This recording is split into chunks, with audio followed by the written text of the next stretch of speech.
আরে ওর যে ট্রাকে এই ছিল না, সিট বেল্ট ছিল না, সামনে গ্লাসও নেই, উনি যদি ব্রেক করে উনি নিজেই উল্টায় পড়েছিল। ওটা ভাইরাল না, আমি আর মতামতটা জানিয়েছিলাম, ওটা মানুষের পছন্দ হয়েছে জন্য শেয়ার করছি।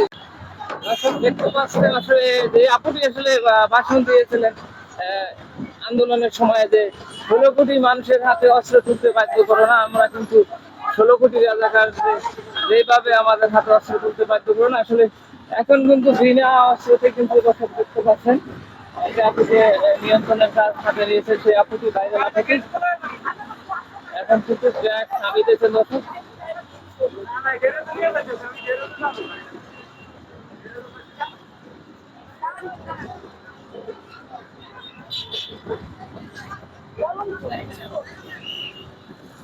আসলে একটি ভাঙা গাড়ি আসলে রাস্তায় বেরিয়েছে, আসলে কিন্তু আপুটি ধরেছে।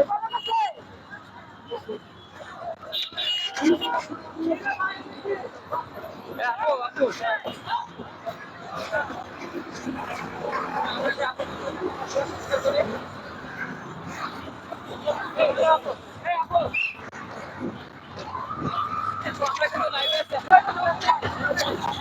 আসলে আপু কিন্তু খুবই ব্যস্ত, এখন কিন্তু ট্রাফিকের দায়িত্ব নিয়ন্ত্রণে আছে এবং কিন্তু কথা বলার মতো সময় নেই, যেহেতু রাস্তা ডিউটি করে।